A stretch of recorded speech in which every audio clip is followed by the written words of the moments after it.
부흥회 마치고 첫 수요 예배입니다. 오늘 또 한글날 연휴 공휴일 되어져서 또 외부에 나가신 그런 부분들이 많이 있는 것 같습니다.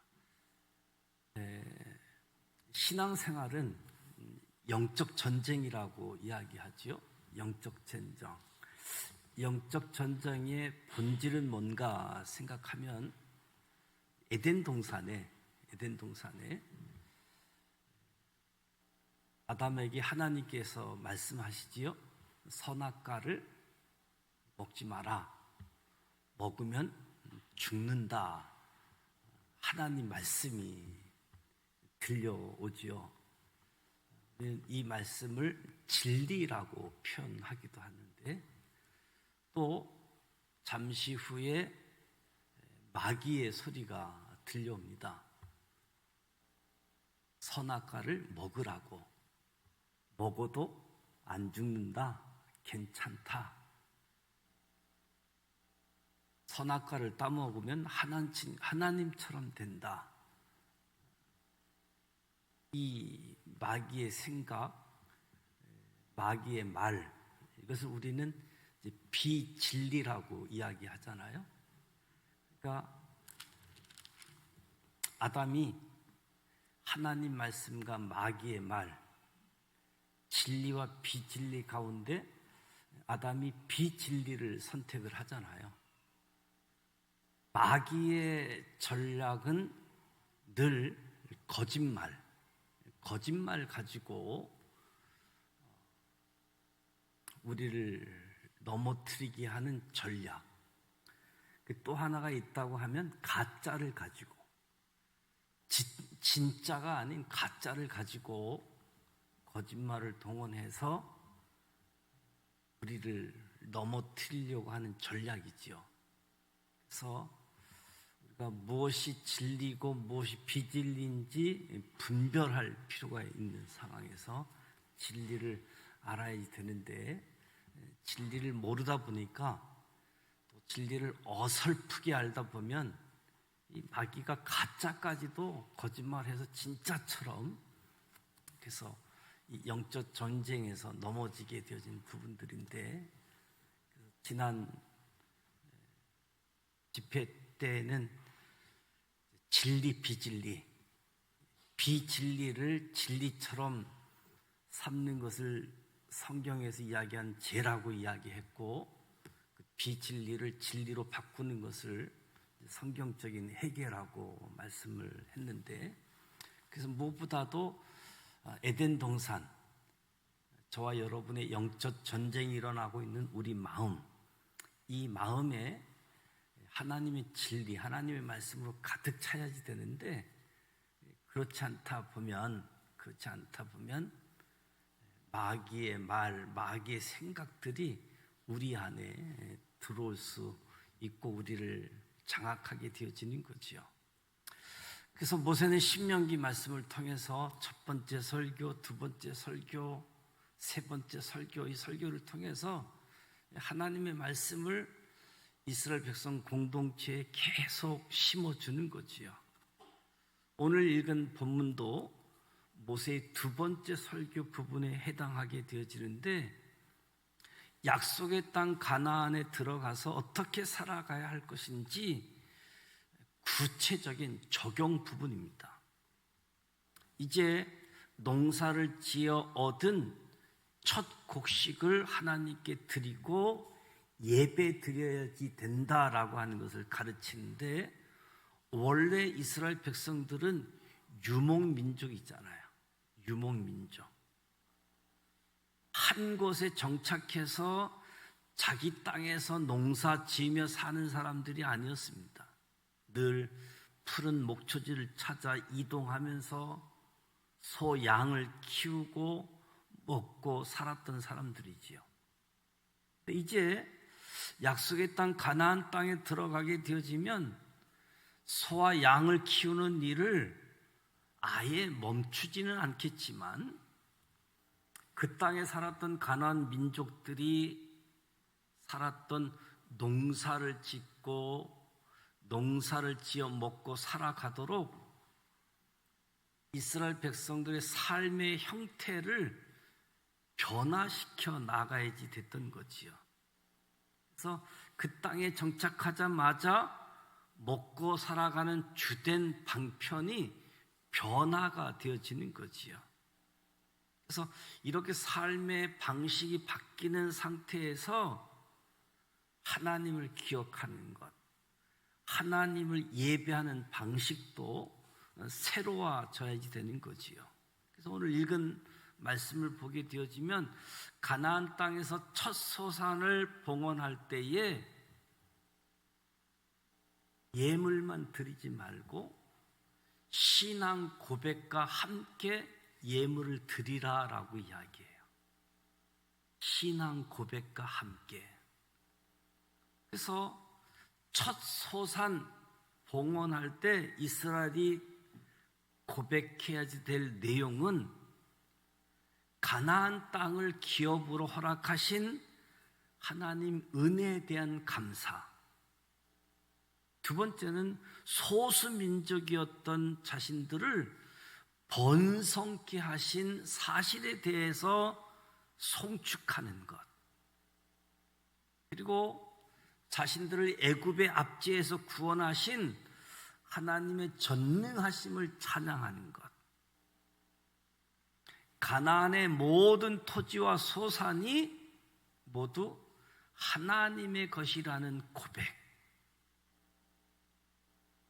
가나안 땅에 들어가서 첫 소산물을 하나님께 드리면서 이런 신앙 고백을 하라는 거지요. 그래서 이스라엘 백성들로 하여금 지금껏 그들과 함께 해주신 하나님의 은혜를 기억하고 감사케 하고 천지 만물의 주인이 하나님을 깨닫고 하나님 앞에 겸손한 자세로 살아가도록 이렇게 예물을 드림으로써 또 신앙 고백을 통해서. 그래서 오늘 말씀을 보게 되어지면 저와 여러분이 첫 번째 얻는 교훈은 하나님의 은혜를 잊지 않는 신앙인이 되어야 된다. 하나님의 은혜를 잊지 않는 신앙인. 모세는 이스라엘 백성들에게 그들의 기업으로 얻은 가나안 땅에서 수확한 첫 소산물 하나님께 바치되 하나님께서 이루신 은혜에 대한 구체적인 감사의 고백과 함께 드리라고 명령하고 있습니다. 하나님이 이루신 구체적인 감사의 고백. 이렇게 명령한 이유는 하나님이 베풀어 주신 은혜를 대대로 잊어버리지 않게 하기 위해서. 하나님의 은혜를 잊어버리게 되어지면 하나님의 은혜를 배반하게 되어지고 하나님을 떠나게 될 것이라는 사실을 모세가 너무나 잘 알고 있었던 거지요. 이스라엘 백성들뿐만 아니라 오늘 저와 여러분도 마찬가지지요. 우리 역시 하나님의 은혜를 잃어버린다. 은혜를 잊어버리게 되어지면 하나님께 감사하는 삶을 살아갈 수가 없지요. 은혜를 잊어버리면 하나님을 섬기며 살아갈 수 없는 겁니다. 조금만 생각만 해봐도 어떻게 은혜를 입은 사람이 감사할 수 있겠습니까? 감사할 은혜가 없다고 하는 사람이 어떻게 하나님께 충성할 수 있겠습니까? 은혜를 잊어버리면, 은혜가 없다라고 한다면 하나님을 섬기고 하나님께 충성스럽게 나아가는 것은 불가능한 일이죠. 오직 은혜를 잊지 않고 기억하는 사람만이 감사할 수 있고 충성으로 하나님을 섬길 수 있게 되어지는 거지요. 사도 바울이 하나님을 섬길 때 단순한 책임감, 의무감 때문에 역할을 감당한 것이 아니라 바울이 충성스럽게 하나님을 섬길 수 있었던 것은 오직 하나님의 은혜를 잊지 않고 하나님의 은혜를 기억했기 때문에, 그래서 그 은혜에 아주 진심으로 감사했기 때문에 하나님을 섬기고 충성스럽게 섬긴 거지요. 오늘 저와 여러분도 하나님의 은혜를 잊어버리지 않는 신앙인, 하나님의 은혜를 늘 기억하는 신앙인, 저와 여러분이 되시기를 축복합니다. 은혜를 잊지 말아야 됩니다.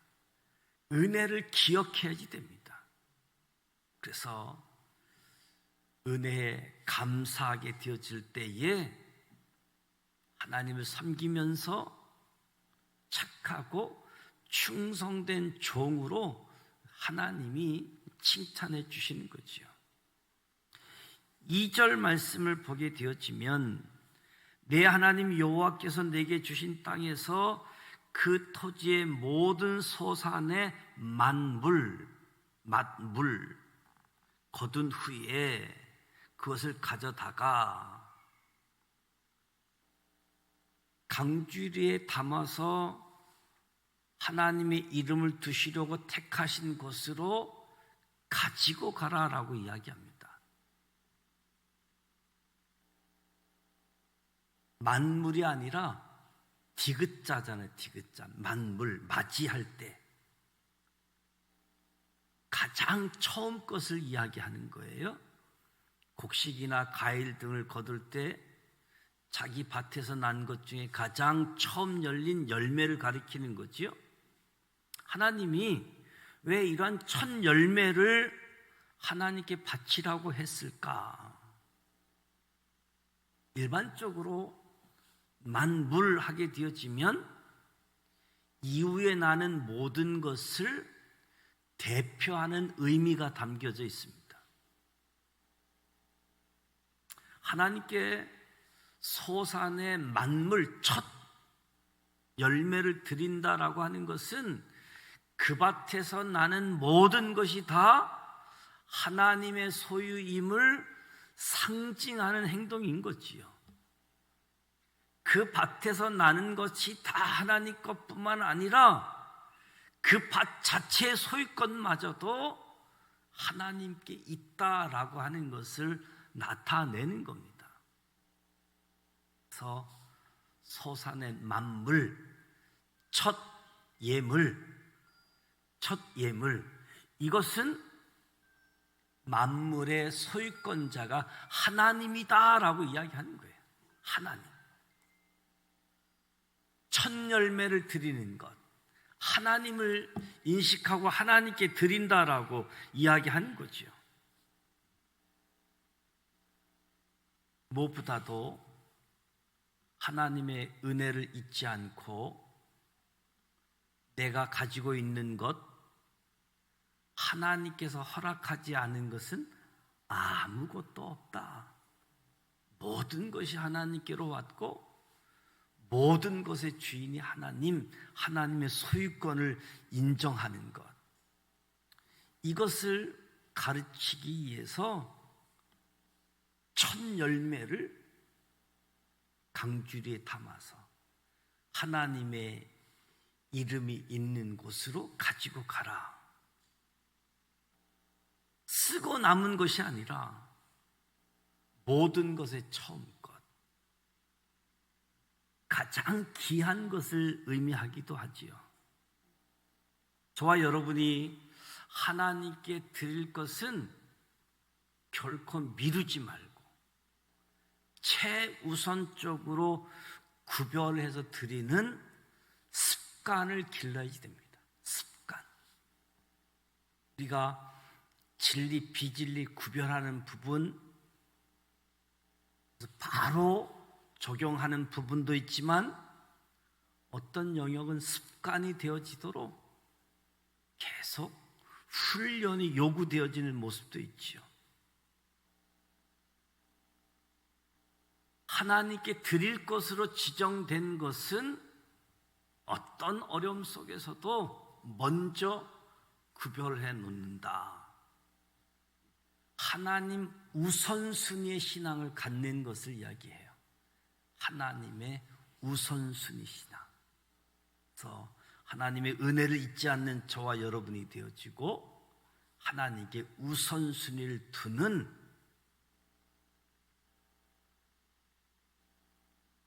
신앙생활. 예수님은 우리를 위한 만물로 자기 자신을 하나님께 드렸습니다. 그리스도의 자기 자신의 드림으로 인해서 우리의 신분, 우리의 이상이 완전히 달라지게 되어진 거지요.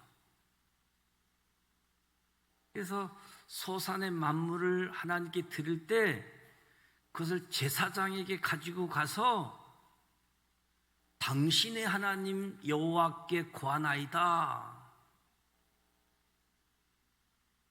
내가 여호와께서 우리에게 주리라고 우리 열조에게 맹세하신 땅에 이르렀나이다. 제사장에 가서 이렇게 말하라는 거지요. 제사장에게 나가서 제사장에 나아가서 하나님께 예물을 드리면서 나의 하나님, 우리 하나님 이렇게 이야기하지 않고 당신의 하나님께 고한다. 구약 제사장의 중보의 역할을 아주 분명하게 보여주는 거지요.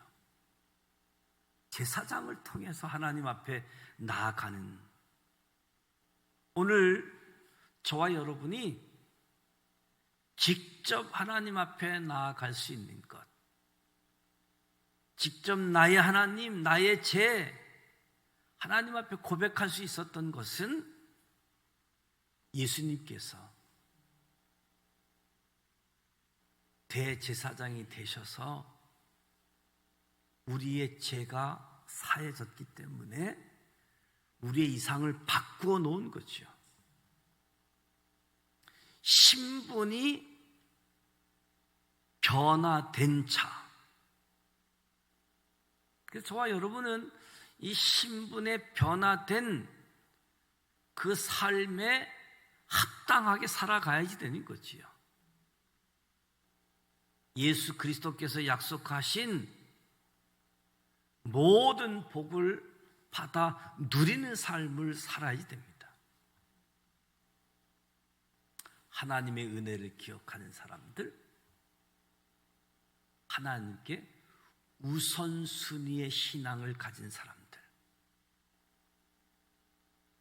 5절에서 9절 말씀을 보게 되어지면 이스라엘 백성들이 토지 소산의 만물을 드릴 때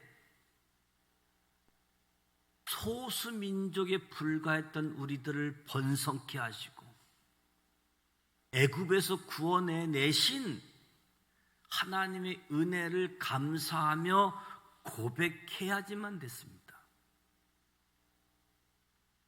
여기 등장하는 유리하는 아람 사람은 야곱을 가리키는 거지요. 이스라엘의 역사는 야곱이라고 하는 한 사람으로부터 시작되었다라고 이야기할 수 있겠지요. 히브리인, 이스라엘, 유대인 이런 신분의 이름들이 주어지게 되어지는데 야곱이 애굽에 내려갔을 때에는 70여 명의 가족이 내려갔던 거지요. 아주 소수가. 그런데 큰 민족을 이루고 하나님의 크신 은혜의 역사로 말미암아 애굽의 압제에서 해방되어 나온 것이 이스라엘 역사인데 겨우 70여 명의 안팎이었던 인원이 400년이 지난 후에 인구가 200만 명을 헤아릴 수 있는 대민족으로 성장하게 되어진 거지요. 그래서 예물을 드릴 때에 우리를 번성케 하셨고 우리를 애굽에서 구원해 내셨다. 이것을 고백하는 거예요. 이것을 고백하는 것은 하나님께 붙잡힌 사람, 하나님을 붙잡고 있는 사람은 이런 놀라운 변화를 경험하게 되어진다. 번성케 되어지고 구원 얻게 되어지는 역사. 누구든지 이스라엘 백성들처럼 하나님의 능력의 손에 붙잡힌 바 되어지면 놀라운 변화를 경험하게 된다는 것이 성경에 아주 일관된 증거하는 말씀들이죠. 발 뒤꿈치를 잡은 자, 부끄러운 이름의 야곱이 하나님의 손에 잡힌 후 하나님의 사람으로 놀라운 변화를 경험하게 되어집니다. 하나님의 손에 잡히면 미약한 사람도 창대케 되어지고 하나님의 손에 잡히면 죽은 자도 살아나고 비참한 처지에 있던 자가 지극히 영광스러운 삶을 살게 된다. 저와 여러분은 우리의 삶을 하나님의 손에 맡겨드리기를 권면합니다. 그래서 하나님의 손에 잡혀서 우리의 삶 속에 끊임없이 일어나는 놀라운 변화들을 날마다 경험하시기를 축복합니다. 하나님이 긍휼히 여기시는 그 눈길, 가장 낮은 곳까지. 그래서 이스라엘이 처했던 참으로 고통스러웠던 시기를 하나님이 돌아보셨잖아요. 애굽 사람이 우리를 학대하고 우리를 괴롭게 하고 우리를 중노동시켰고 그래서 우리 조상의 하나님이 부르짖었더니 사실 애굽에서의 시절은 이스라엘에게 있어서는 두 번 다시 경험하고 싶지 않는 기억조차 하기 싫은 고통의 시절이지요. 그럼에도 불구하고 하나님은 이 어려웠던 시절을 반드시 기억하라. 기억해야 될 이유가 있다. 그들이 어려움을 어떻게 벗어났는지 잊어서는 안 되기 때문에 벗어난 이유가 여호와께서 우리 음성을 들으시고 우리의 고통과 신고와 압제를 하감시키고 하나님이 우리의 신음소리, 우리의 어려운 처지를 하나님이 긍휼히 여기는 눈길로 다 돌봐 주셨다는 거지요. 압제받는 자가 있는 곳, 고통스러워하는 자가 있는 곳, 눈물을 흘리며 애통하는 자가 있는 곳, 가장 낮은 곳까지 하나님의 긍휼의 눈길은 빠짐없이 하나님의 긍휼의 은총이 임하게 되어지는 거지요.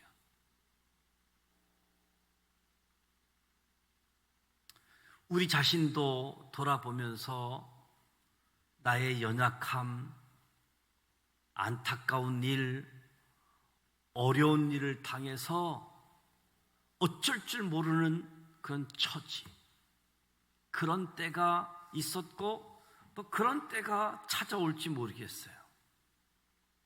그렇다면 역사의 주인 되시는, 역사의 최종적 심판자 되신 하나님께 그 억울한 사정을 낱낱이 고하는 겁니다. 하나님께 이야기하는 거지요. 그러면 말이 안 나오고 부르짖을 힘이 없어도 신음소리조차도 하나님이 들으시니까 나의 억울한 사정들, 나의 연약함들을 하나님께 아뢰자. 이스라엘의 부르짖음을 듣고 하나님께서 저들의 아픔을 헤아리시고 저들을 구원해내고 저들에게 약속했던 것처럼 약속의 땅으로 이끌어왔던 것처럼 하나님께 아뢰는 겁니다.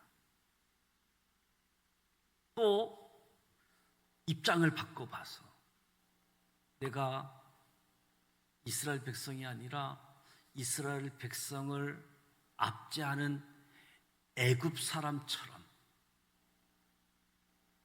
우리 주변에 연약하고 힘없는 사람들 마음을 아프게 하는 그런 모습을 가지고 있지는 않는지, 그렇다면 이 순간도 그들의 작은 신음소리에 귀를 기울이고 그들의 괴로움, 그들의 슬픔,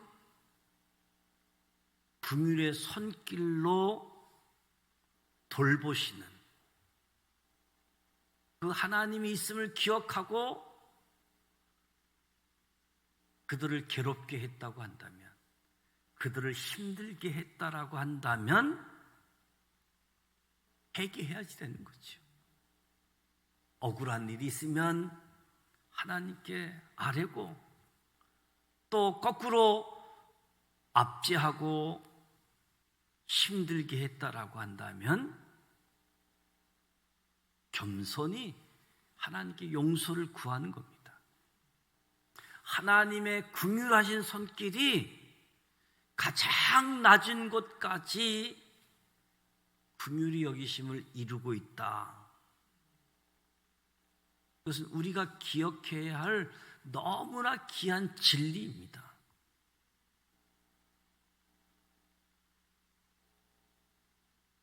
11절에 보면 내 하나님 여호와께서 너와 내 집에 주신 모든 복을 인하여 레인과 너희 중에 우고하는 객과 함께 즐거워하라. 즐거워하라. 복, 이스라엘에게 베푸신 모든 은혜를 가르쳐 주지만 특별히 가나안 땅에 가서 약속의 땅에서 풍성한 소출을 얻게 한 복을 이야기하는 거지요. 그런데 이런 풍성한 복을 얻는 가운데서도 레위인들은 땅을 분배받지 못하잖아요. 그리고 그 집에 거하는 객도 뭐 풍요로움을 얻을 수 있는 게 없는 거지요. 오늘 우리의 삶의 자리는 이웃과 점점 벽이 있고 소통이 부족한 닫힌 공간에서 살아가게 되어지는데,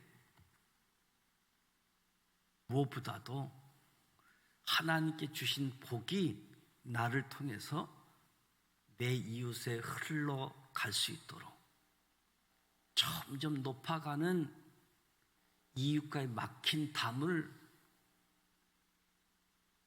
낮추고 허물어뜨려서 내 주변에 레위 사람, 또 어려운 사람들, 그들과 함께 즐거워하라라고 말씀하고 있습니다. 내 주변에 물질적인 풍요로움을 누릴 수 없는 사람들이 많다는 거지요. 하나님의 일에 헌신된 자가 기업을 소유하지 못하는 레위 사람들, 자기 소유의 토지를 갖지 못한 채 남의 집에 살고 있는 객, 이 사람들은 남들은 다 풍요롭게 거둘 때에 거둘 것이 없기 때문에 기쁨에 참여할 수가 없었던 거지요. 하나님께서 풍성한 복을 베푸신 하나님이 우리에게, 이 복을 받은 사람들에게 저들을 돌보고 저들과 함께 기뻐하도록 명령하고 있음을 우리가 기억해야 됩니다. 그래서 서로 간의 진정한 신뢰, 교제를 함께 나누는 그 관계는 점점 좁아지고 오히려 경계, 무관심 점점 높아져 가는 우리의 삶의 자리이지만, 이 하나님의 말씀, 우리의 삶의 자리에서 풍요로운 복을 받아가지고 높아진 벽을 낮추고 경계, 무관심, 이 부분에서도 하나님의 긍휼히 여기는 눈길, 너는 레위인과 너희 중에 우고하는 객과 함께 즐거워할지라, 이 명령이 오늘 저와 여러분에게도 들려지기를 원합니다.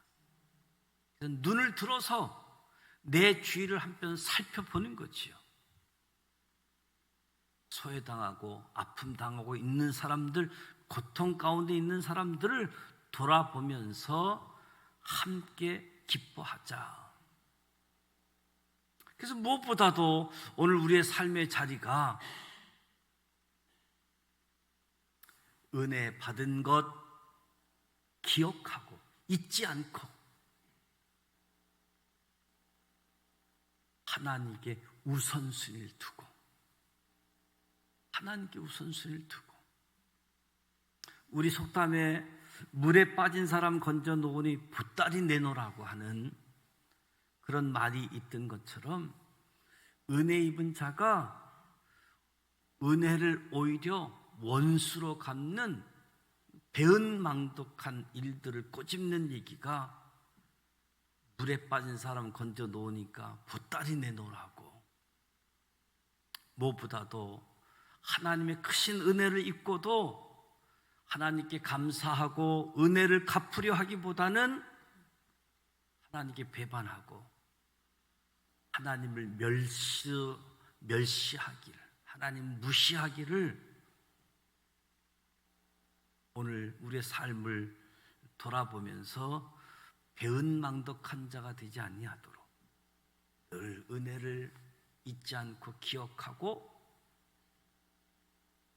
긍휼히 여기시는 하나님, 전능자의 손길로 구원하시는 하나님, 이웃과 함께 기뻐하라고 하시는 하나님, 그 하나님의 뜻을, 하나님의 진리를 붙잡고 감사하는 삶, 기뻐하는 삶, 이 믿음의 사람들이 가는 곳마다 잔치가 펼쳐질 수 있는 이런 은혜가 주어지기를 주님의 이름으로 축복합니다. 하나님은 신실하십니다. 그 하나님께서 성경의 역사 속에서 있었던 일들이 오늘 우리의 삶의 자리에도 그대로 재현되어지기에 신실하신 하나님 말씀 앞에 우리가 순종하고 나아갈 수 있는 저와 여러분 되시기를 축복합니다.